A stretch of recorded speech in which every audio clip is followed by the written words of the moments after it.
শুভ সকাল বন্ধুরা। অনেক দিন পর আজকে সকাল সকাল ব্লগটা শুরু করলাম। এখন বাজে 8টা বাজতে যাচ্ছে আর কি। তো যাই হোক, এই তো সকাল সকাল শুরু করলাম। রিয়া বাজে ঘুম থেকে উঠে পড়তে বসেছে, আর রিয়া এইমাত্র উঠলো। আর আমি গেছিলাম একটু নিচে একটু শাক তুলতে। উপর থেকে দেখা যাচ্ছে শাকগুলো খুব সুন্দর হয়েছে।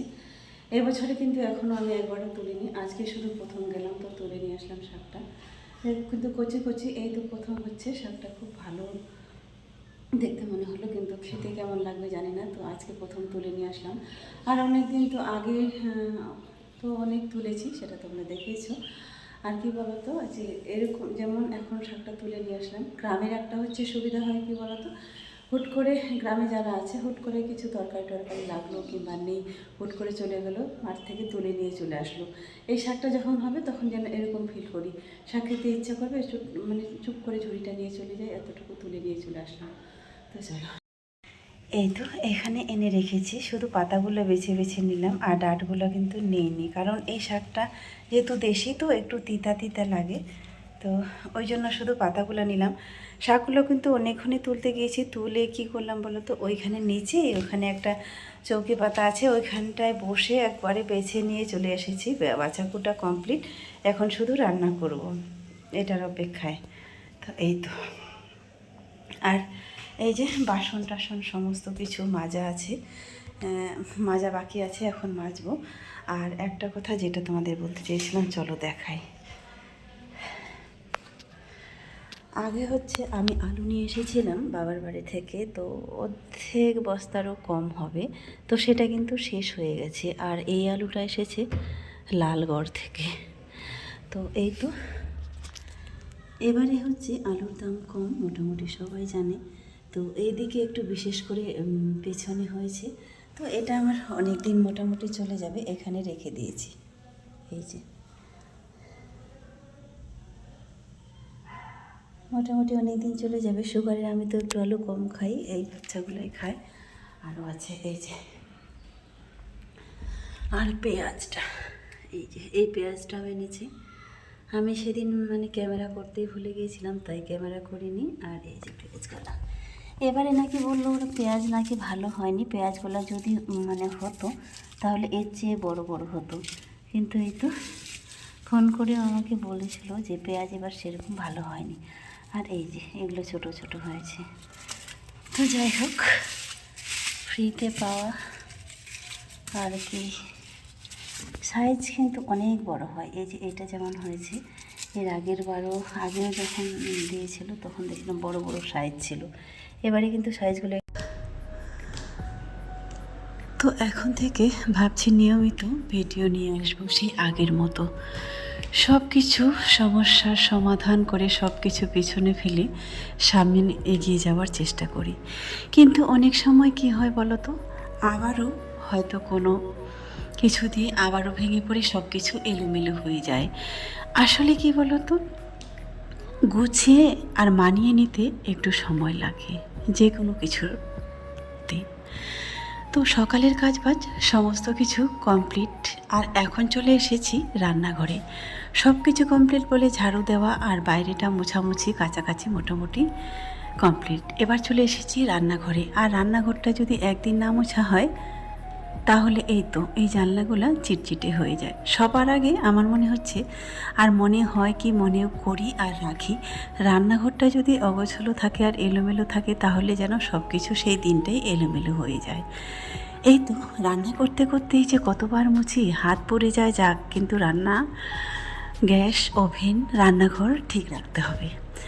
কালকে বিকেলবেলা মাজা হয়নি, যে যার মতো করে খেয়েছে, আর এখানে বেসিনে সব কিছু জমা হয়েছে। কারণ কি বলো তো, কালকে বিকেলটা একটু বাইরে গিয়েছিলাম, তো বাইরে বলতে একটু কাজও ছিল। এই ফোনটা আমার খারাপ হয়েছিল, বন্ধ হয়েছিল কটা 2-3 দিন, তারপরে আরও হচ্ছে একটা ওষুধ বাকি ছিল, সেটার জন্য গিয়েছিলাম। তো বেরিয়েছিলাম মোটামুটি এই 6টা 6:30টার দিকে, আর আস্তে আস্তে বাড়িতে বেজে গেছিলো 9টা 9:30। একবার মোবাইল ঠিক করতে এদিকে আবার বড় বাজারে গেলাম ওষুধটা আনতে, আবার আরও একটা জায়গায়। তো ঘুরতে ঘুরতে মোটামুটি লেগে গেল 2-3 ঘন্টা। এই করতে করতেই বিকেলবেলা এসে আর কোনো কিছুই কাজবাজ করা হয়নি। হ্যাঁ, তারপরেও আবার সকালবেলা কালকে যেহেতু রান্না করেছিলাম, অল্প চাল ছিল, সন্ধ্যাবেলা রান্না করব সেরকম ঘরে চালও ছিল না। তারপরে আসার সময় সেই 2 কিলো চাল এনেছিলাম, কারণ তখন তো অত রাত্রি আর বেশি করে আনা যাবে না, আর কিভাবে আনবো হাতে করে। তাই হচ্ছে অল্প করে নিয়ে চলে এসেছিলাম, তো রাত্রেবেলা আর এখনকার মতো মোটামুটি হয়ে যাবে। তো সেই জন্যই হয়তো এতটা দেরি হয়েছিল। আর কোনো রকম করে খেয়ে দিয়ে ব্যাস শুয়ে গেছি। আর রান্নাটাও তো হয়েছিল 10টার মধ্যে। এবার 10টায় যদি রান্না করি, খেতে খেতে মোটামুটি 11:30 কিংবা 12টা বেজেই যায়, তাই না? তবে 12টা বাজেনি, এই 11টা 11:30 মতো হয়ে গেছিলো ঘুমাতে ঘুমাতে। এই তো সমস্ত কাজবাজ কমপ্লিট হয়ে গেল। আর আমার 2 মেয়ে হচ্ছে এরকম সকাল সকাল মুড়ি দিয়ে হোক কিংবা রুটি দিয়ে হোক, এই আলু তরকারিটা ওরা এত পছন্দ করে। এই লঙ্কা ছিঁড়ে হালকা পাতলা করে একটু ঝোল আর এই আলু ভাটিটা তাদের খুব প্রিয় একটা খাবার। এইভাবে যদি লঙ্কা ছিঁড়ে আর পেঁয়াজ দিয়ে এভাবে রান্না করে দেই, কিছুই দিব না, কোনো মশলাই নেই। যখন তরকারিটা হয়ে যাবে তখন একটু কী বলো তো, ওই যে আমরা তো ওটাকে বলি 12 মশলা, তোমরা কি বলো জানি না, তো সেটা ভেজে একটু গুঁড়ো করে দিয়ে দিই। তাতেই তারা এত পছন্দ করে এই তরকারিটা, আর বলার বাইরে। ওদেরকে করে দিব এই তরকারিটা আর মুড়ি দিয়ে খাবে। আর আমার জন্য রান্না করছি একটু ওটস। তো কালকে দুধটা ছিলই, কেউ খায়নি, ওটার মধ্যে দিয়ে রান্না করে নেব। আলুর তরকারিটা ভাবছি খাবো না, খেতেও ভয় লাগে এতটা, যেহেতু এখানে কোনো কিছু নেই, শুধু আলুই আছে। তাই ভাবলাম ওদের জন্যই রান্না করি আলুর তরকারিটা, আর আমার জন্য করি ওটস। এই তো তরকারিটা মোটামুটি হয়ে গিয়েছে। তারপরে এই তো মশলাটা বেটে দিচ্ছি রিয়া। তরকারিটা যখন নামিয়ে নিব, এই নামিয়ে নেওয়ার সময় এইভাবে দিয়ে দিই। আমার 2 মেয়ের হচ্ছে সব থেকে এটা পছন্দের খাবার, আর ওদের পছন্দের খাবারগুলো যতটুকু পারি করে দেওয়ার চেষ্টা করি, কারণ আমি তো মা। একজন মা কিন্তু সব সময় এটাই মনে করে আমার সন্তানরা কোন জিনিসটা ভালোবাসে, কোনটা খেতে পছন্দ করে, তাদের পছন্দটা কি, তাদের মতো মন মাজিয়ে চলার চেষ্টা করি। হ্যাঁ, একেবারেই যেটা বাধ্যতামূলক, তাই বলে যেটা হাতে না গেলে সেটা যে দিব সেটা কিন্তু একেবারেই নয়। তাছাড়া তোমরা আমার 2 মেয়েকেই ভালো করে চিনো, তারা অল্পতেই খুশি। তারা যেটা আমার সাধ্যের বাইরে, তারা কখনোই সেটাকে বায়না করে বসেনি কোনোদিনও। তো চলো, সব রান্না মোটামুটি কমপ্লিট। আজকে সারাদিনে বলো তো রান্না করতেই চলে যাবে, কারণ এই জন্যই বললাম, এই তো সকালবেলা যদি বাসি তরকারি থাকে আর মুড়ির জন্য যদি চানাচুর কিংবা কিছু থাকতো, তাহলে কিন্তু এখন রান্না করতে হতো না। সকালে হচ্ছে একটু বাসি ভাত ছিল আর মুড়ি আর আলুর তরকারি সবাই মিলে খেলাম। আর এখন তো হচ্ছে দুপুরে রান্না। তো চলো দুপুরে রান্না করতে চলে এসেছি, কারণ মুড়িটা দুপুরে খেলে আর কি সকালবেলা ভাতটা করি। আর এখন হচ্ছে পরীক্ষা, বেরিয়ে যাবে, পরীক্ষা দিতে যাবে, পরীক্ষা দিতে আছে। তো চলো, এটা হচ্ছে আচার দেওয়া ছিল বয়ামের মধ্যে।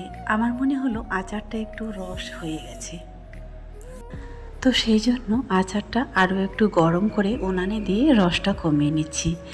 রিয়া তো আচার খুব পছন্দ করে, তোমরা জানোই। ওকে যদি একটা পিস আচার দেওয়া হয় তাহলে কিন্তু খেয়ে নেবে, মোটামুটি যতটুকুই দিব তো খায় আর কি আচার হলে। তো সেই জন্যই ভাবলাম নষ্ট আর ফেলে দিব না, এইভাবে নষ্ট করব না, ফেলে দিব না। আর একটু এখানে উনুনে দিয়ে মানে একটু কড়া করে নিলে, রসটা শুকিয়ে নিলে মোটামুটি আচারটা ভালোই হবে। তো সেটাই করলাম। তোমাদেরকে বলেছিলাম আজকে সারাটা দিন আমার রান্না করতে করতেই চলে যাবে, এই জন্যই বলেছিলাম, কারণ সকালবেলাটা তো জল খাওয়ার জন্য, মুড়ি টুড়ি খাওয়ার জন্য কোনো কিছু ব্যবস্থা করতেই হলো। তারপরে তো এখন তো দুপুরবেলা, আর আমি তো বিশেষ করে দুপুরেই বেশি রান্না করি, কারণ দুপুরের খাওয়াটা ওরা বেশি পছন্দ করে। এবার স্কুলে গেলেও কিন্তু যাওয়ার সময় কিন্তু অল্প করে খেয়ে যায়, এসে কিন্তু দুপুরেই খায়। আর এই তো নিয়েছি মাছ।